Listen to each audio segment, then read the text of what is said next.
तो कैसे आप सभी लोग, आशा करते हैं कि आप लोग अच्छे और स्वस्थ होंगे। कल हम लोगों ने देखा था ब्लड के बारे में कि ब्लड क्या होती है और ब्लड के क्या कार्य होते हैं।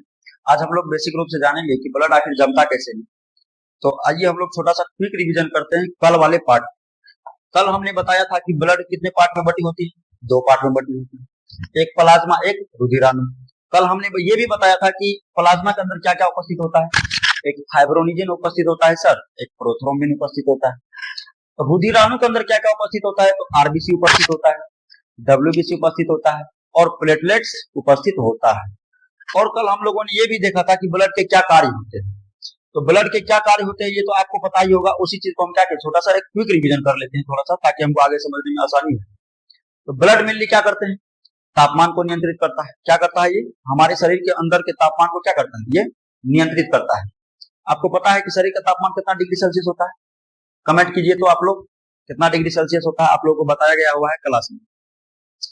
और ब्लड मेनली क्या करता है कि ऑक्सीजन और कार्बन डाइऑक्साइड का क्या किया जाता है, क्या करता है, तो परिवहन करता है।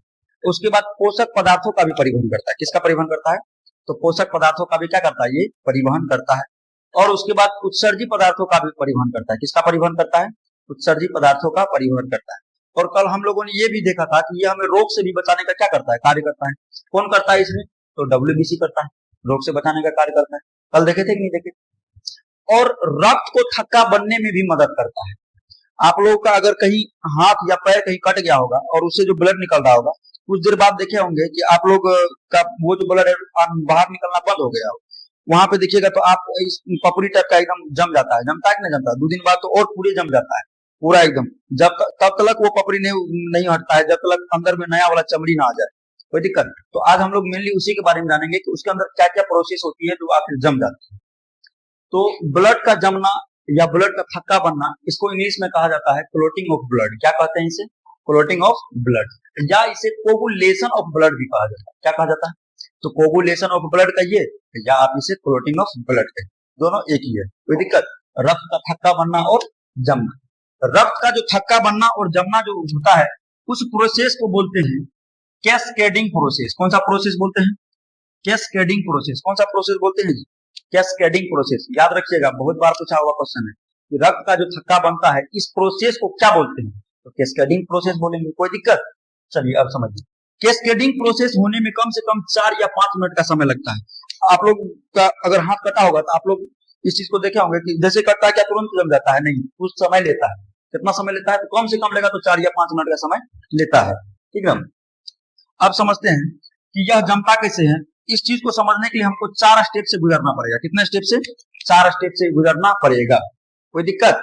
अब समझिए, पहला स्टेप है हमारा कि थ्रोम्बोसाइट, या इसी को क्या बोलते हैं, प्लेटलेट्स बोलते हैं। जैसे ही आपका, पहले समझिए पहले बात को, जैसे ही आपका ये कटता है, ये हाथ कटता है आपका, तो उधर से ब्लड निकलता है। ब्लड जैसे ही वायु के संपर्क में आता है, आपको पता है ब्लड के अंदर तो बहुत चीज उपस्थित होता है, आरबीसी, डब्ल्यूबीसी, प्लेटलेट्स, फाइब्रोनिजन, प्रोथ्रोम्बिन, इन सभी का क्या होता है, मिश्रण होता है। क्या होता है, सभी का ये मिश्रण होता है। ब्लड होता है कि नहीं होता है। तो जैसे ही आपका हाथ कटता है तो आपका जो उधर से ब्लड निकलता है वो वायु के संपर्क में आ जाता है। किसके संपर्क में आ जाता है, वायु के संपर्क में। जैसे ही वायु के संपर्क में ब्लड आता है, अब ब्लड के अंदर एक उपस्थित होता है प्लेटलेट्स। क्या उपस्थित होता है, बताया हुआ है, होता है कि नहीं होता है जी, बिल्कुल होता है सर। तो प्लेटलेट्स क्या होता है, उसमें उपस्थित होता है। और प्लेटलेट्स क्या करता है, कल बताए थे कि इसका विज्ञान साइंटिफिक नेम क्या होता है, थ्रोम्बोसाइट। उसी चीज को हमने यहाँ पे लिख दिया है।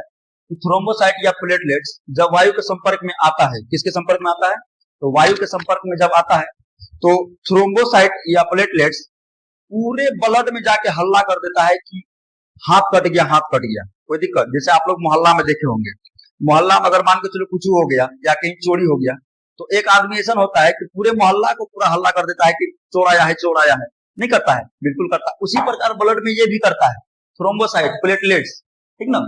तो ये प्लेटलेट्स क्या करता है कि पूरे एकदम ब्लड में क्या करता है, सॉरी, पूरे ब्लड में पूरा हल्ला कर देता है कि हाथ कट गया, फलाना का हाथ कट गया, समझ गए ना। तो जैसे ही थ्रोम्बोसाइट वायु के संपर्क में आता है, किसके संपर्क में आता है, वायु के संपर्क में आता है, तो ये बनाता है थ्रोम्बोप्लास्टिन। क्या बनाता है, थ्रोम्बोप्लास्टिन। इस चीज को बढ़िया से लिख लीजिएगा आप लोग, स्क्रीनशॉट के लिए टाइम देंगे आप लोग को, घबराइए नहीं। थ्रोम्बोसाइट जैसे ही वायु के संपर्क में आता है तो क्या बना लेता है, थ्रोम्बोप्लास्टिन। क्या बना लेता है जी, थ्रोम्बोप्लास्टिन नामक एलिमेंट बना लेता है, द्रव्य बना लेता है। कोई दिक्कत? थ्रोम्बोसाइट जैसे ही वायु के संपर्क में आया तो क्या बना लिया? थ्रोम्बोप्लास्टिन। कोई दिक्कत? अब आपको पता है कि शरीर के अंदर तो एलिमेंट्स उपस्थित है कि नहीं है? है ना? शरीर के अंदर पोटेशियम है, कैल्शियम है, मैग्नीशियम है कि नहीं? आयरन है कि नहीं है? चलिए ठीक है। तो थ्रोम्बोप्लास्टिन जो है, थ्रोम्बोप्लास्टिन ब्लड में उपस्थित कैल्शियम, ब्लड में उपस्थित कैल्शियम, ब्लड में उपस्थित कैल्शियम को और प्रोथ्रोम्बिन को, इसके साथ थ्रोम्बोप्लास्टिन क्या करता है कि ब्लड में उपस्थित कैल्शियम, क्या ब्लड में उपस्थित कैल्शियम, ये जो कैल्शियम है, और आपको बताया कि प्लाज्मा के अंदर फाइब्रोनिजन और प्रोथ्रोम्बिन होता है। ये जो प्रोटीन है प्रोथ्रोम्बिन, कौन सा? तो प्रोथ्रोम्बिन, ठीक ना? ये जो है प्रोथ्रोम्बिन, ठीक ना? थ्रोम्बोप्लास्टिन और कैल्शियम और प्रोथ्रोम्बिन मिलकर क्या बना लेता है? थ्रोम्बिन बना लेता है। क्या बना लेता है? थ्रोम्बिन बना लेता है। कोई दिक्कत? देखिए, थ्रोम्बोप्लास्टिन कैल्शियम और प्रोथ्रोम्बिन से मिलकर क्या बनाता है? तो थ्रोम्बिन बनाता है। क्या बना लेता है जी? तो थ्रोम्बिन बना लेता है। इतना में किसी को दिक्कत? देखिए, थ्रोम्बोसाइट वायु के संपर्क में आने के साथ क्या होता है? थ्रोम्बोप्लास्टिन में जैसे यहाँ कटा, प्लेटलेट्स तो पूरे ब्लड में है कि नहीं है? और प्लेटलेट्स की तुरंत पता चल जाता है कि अरे बाप रे, हाथ पड़ गया प्लाज्मा का। समझ गए? आप लोगों का अभी कटा होगा। तो थ्रोम्बोसाइट वायु के संपर्क में आता है तो थ्रोम्बोप्लास्टिन बना लेता है। थ्रोम्बोप्लास्टिन शरीर के अंदर उपस्थित कैल्शियम और प्रोथ्रोम्बिन, कैल्शियम और प्रोथ्रोम्बिन से मिलकर क्या बना लेता है? थ्रोम्बिन बना लेता है। क्या बना लेता है? थ्रोम्बिन बना लेता है। कोई दिक्कत? अब समझिए आगे। अब ये थ्रोम्बिन क्या करेगा कि ये थ्रोम्बिन क्या करेगा कि शरीर के अंदर उपस्थित प्लाज्मा में, रक्त के अंदर जो उपस्थित होता है प्लाज्मा, उस प्लाज्मा के अंदर तो बताया ना कि फाइब्रोनिजन और प्रोथ्रोम्बिन होता है। अब उस प्लाज्मा के अंदर जो फाइब्रोनिजन होता है, ये थ्रोम्बिन उसके साथ मिलकर क्या बना लेता है? तो फाइब्रिन बना लेता है। क्या बना लेता है? फाइब्रिन बना लेता है। क्या बना लेता है जी? फाइब्रिन बना लेता है। और ये फाइब्रिन होता है जालीनुमा। कैसा होता है? तो जालीनुमा होता है। कैसा होता है जी?